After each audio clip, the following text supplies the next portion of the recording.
Hello বন্ধুরা, সবাই কেমন আছো? আমি খুব ভালো আছি। আশা করি তোমরাও খুব ভালো আছো। আজকে একটা নতুন রেসিপি নিয়ে আমি কিন্তু হাজির হয়েছি। যেটা আগেই বলে রাখি, এটা আমরা তারাপীঠ থেকে আসার সময় একটা ধাবায় খেয়েছিলাম। ধাবায় খেয়ে এত অসাধারণ লেগেছে যে আমি বাড়িতে ট্রাই না করে এটা পারলাম না যে আপনাদের সাথে শেয়ার করবো সবার সাথে। তো এটা হলো চিকেন ফ্রাইড রাইস রেসিপি, যেটা হলো সম্পূর্ণ ধাবা স্টাইল। খেতে খুবই কিন্তু দুর্দান্ত, আর বানাতেও খুব একটা কঠিন না, সহজেই বাড়িতে বানানো যায়। তো আমিও এটা ট্রাই করেছি, অবশ্যই আপনারাও এটা ট্রাই করে দেখবেন। আমি খুব সহজ পদ্ধতিতে আপনাদের সাথে শেয়ার করলাম।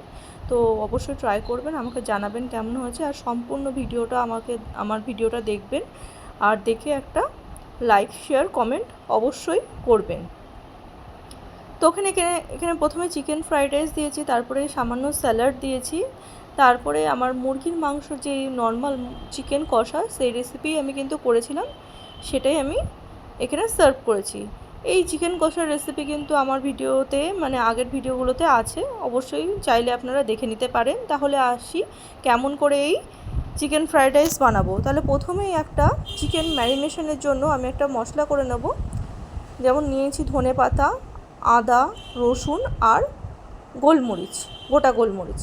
এখানে কিন্তু আর লঙ্কা ব্যবহার করব না। এবার 200 গ্রাম হলো সলিড মাংসের মধ্যে যেই পেস্টটা করলাম সেটা দিয়ে দেবো। পুরো 2-3 চামচ মতো হয়েছিল, সেটা দিয়ে ভালো করে আগে মিক্সড করে নেব। তারপরে সামান্য মতো সয়া সস আর সামান্য মতো ভিনিগার। আবার ভিনিগার না থাকলে আপনারা পাতিলেবু ব্যবহার করতে পারেন, তাতে সমস্যা কিছু হবে না, ফ্লেভার ভালোই আসবে।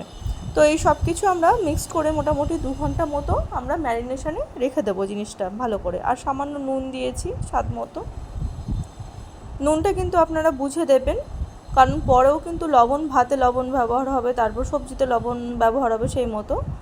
তো নুনটা কিন্তু অবশ্যই আপনারা নুন আর ঝালটা কিন্তু বুঝে দেবেন। এখানে আপনারা কিন্তু কাঁচা লঙ্কা ব্যবহার করতেই পারেন, আমি কিন্তু শুধু গোলমরিচ ব্যবহার করি। তারপরে এর মধ্যে একটা ডিম ফাটিয়ে দেবো। তারপরে এর মধ্যে দিয়ে দেবো পরিমাণ মতো কর্নফ্লাওয়ার। এখানে আমি 3 চামচ মতো কর্নফ্লাওয়ার নিয়ে এসেছি। এবার সেটা গোলানোর পর যদি আর একটু প্রয়োজন মনে হয় তবে আর একটু দিলেও দিতে পারেন, সমস্যা কিছুই নেই। বা এটাও করতে পারেন আলাদাভাবে, ডিম আর কর্নফ্লাওয়ার গুলিয়ে নিয়ে তার মধ্যে ম্যারিনেট করা মাংসগুলো দিয়েও কিন্তু ভাজতে পারেন। আর প্রথমে একটুখানি দিয়ে দেখলাম তেলটা গরম হয়েছে কিনা। তেলটা এখনও গরম হয়নি। তেলটা ভালো করে গরম হয়ে গেলে আমরা সব ম্যারিনেশন করা কর্নফ্লাওয়ার, ডিম দিয়ে সমস্ত কিছু মাখানো ওটা মাংসগুলো আমরা ভালো করে ভেজে নেব সুন্দর করে। এটা কিন্তু পুরো হাই ফ্লেমে করবেন না, মিডিয়াম ফ্লেমে করবেন, তাহলে কিন্তু জিনিসটা ভালো হবে। হাই ফ্লেমে করলে ওপরেরটা পুড়ে যাবে, কিন্তু ভেতরে মাংসটা কাঁচা থাকবে। তো আমি ছোটো ছোটো করে পিস করেছি বলে মাংসটা সেরকম কাঁচা থাকবে না। আপনারা ছোটো ছোটো পিস করলে কী বলুন তো, আমরা করছি তো, ফ্রাইড রাইস বানাবো, তো ছোটো ছোটো চিকেনের পিস করলে জিনিসটা খেতে কিন্তু খুবই দুর্দান্ত হয়। বড় বড় পিস করলে সেটা আবার কাটতে হবে ছোটো ছোটো টুকরো করে, সেটা ভালো লাগবে না। এবার ওই তেলেই আমরা কি করব, বিনস, গাজর আর ক্যাপসিকাম ভালো করে ভেজে নেব। এর মধ্যে কিন্তু আমি সামান্য লবণ ব্যবহার করেছি। ওর মধ্যে আমরা তো এখানে একটা মশলা তৈরি করব। একটা সাজিরে আছে, সাদা গোলমরিচ, গোটা গোলমরিচ, একটু জায়ফল, আর নিয়েছি এলাচ, ছোটো এলাচ, এটাকে ডাস্ট করে নেব। এবার কড়াইয়ে কী দিয়েছি, ওর মধ্যে কিন্তু আমার সবজির মধ্যে বলা হয়নি, কাজু কিশমিশ কিন্তু ব্যবহার করেছি। এবার একটা প্যানের মধ্যে আমি সামান্য তেল নেব। সামান্য তেল দেওয়ার পর আমি 1 চামচ মতো দিয়ে দেব সয়া সস, আর 3 থেকে 4 চামচ মতো দিয়ে দেব হলো টমেটো কেচাপ সামান্য তেলের মধ্যে দিয়েছি। এগুলো দিয়ে ভালো করে একটু নাড়াচাড়া করে নেব। নাড়াচাড়া করার পর যেই চিকেনগুলো আমরা ভেজে নিয়েছিলাম, আমার একটুখানি সস লাগবে মনে হয়েছিল বলে সসটা দিয়ে নিয়েছিলাম, কারণ সয়া সসের থেকে দ্বিগুণ পরিমাণ দিতে হবে টমেটো কেচাপ, সেই মতো দেবেন আমরা অনুপাতে। এরপরে এর মধ্যে আমরা চিকেনগুলো দিয়ে দেবো। চিকেনগুলো দিয়ে ভালো করে সসে মাখিয়ে নেব। এটা হাই ফ্লেমেই করব আমরা, যাতে চিকেনের মধ্যে ভালো করে, অনেকটা ওই চিলি চিকেন বানানোর মতনই আর কি ব্যাপারটা। ভালো করে আমরা কি করব, চিকেনগুলোকে কিন্তু ভালো করে খুন্তি দিয়ে আমরা কিন্তু একটুখানি ভেঙে ভেঙে দেবো, তাহলে কি হবে, জিনিসটা কিন্তু আরও টেস্টি হবে খেতে এগুলো। আর বড় চিকেন হলে, যদি বড় চিকেন ভাজতাম তাহলে সেগুলো টুকরো টুকরো করে কেটে নিতাম। এবার ভাজা আমরা গাজর, ওই গাজর, ক্যাপসিকাম আর বিনস ভাজাটা দিয়ে দেবো অল্প করে। আর এর মধ্যে এখানে বলে রাখি, ভাত বানানোর রেসিপি কিন্তু মানে ভাত বানানোটা আর দেখালাম না, ভাত বানাতে সবাই পারে এখন। আমি বাসমতি রাইস নিয়েছিলাম, ইন্ডিয়া গ্রেড বাসমতি রাইস, ওটাকে আমরা ভালো করে ভাত রান্না করে আগের থেকে রেখে দিয়েছিলাম। ওর মধ্যে আমি গোটা গরম মশলা ব্যবহার করেছি, সামান্য তেল, লবণ আর একটা লেবু, পাতি লেবু। এই পর্যায়ে কিন্তু আমার একটু স্কিনটা হেজি হয়ে গেছে, কিছু মনে করবেন না, আমি বুঝতে পারিনি। ওর মধ্যে আমি অল্প পরিমাণ ভাত দেবো, ভাত দিয়ে আমরা একটু সামান্য মতো মিশিয়ে নেবো হালকা হাতে। দেখেন ভাতের দানাগুলো কিন্তু একটাও ভাঙিনি।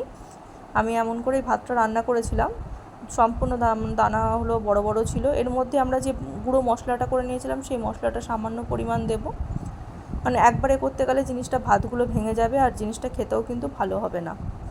তো সেই পরিমাণ মতো আপনাকে কিন্তু করতে হবে। এর মধ্যে সামান্য কিন্তু লবণ ব্যবহার করব, লবণ লাগবে মনে হয়েছিল তাই ব্যবহার করেছি। লবণ কিন্তু টেস্ট করে অবশ্যই দেবেন। আর চিনি দেবো অল্প পরিমাণ, দিয়ে ভালো করে সবগুলো মিক্স করে নিলেই কিন্তু আমাদের দুর্দান্ত চিকেন ফ্রাইড রাইস রেসিপি একদম রেডি। তো আপনারা অবশ্যই, আমি কিন্তু এটা রাখি বন্ধনের দিন মানে কালকে আমি কিন্তু এটা বানিয়েছিলাম, সেটার ভিডিওই আজকে আপলোড করছি।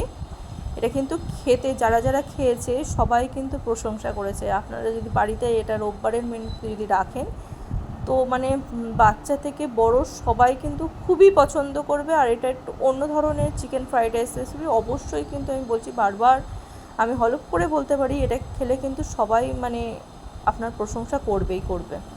আর এটা এত সুন্দর খেতে হয়, তা অবশ্যই কিন্তু আপনারা বাড়িতে বানিয়ে আমাকে জানাবেন যে কেমন হলো।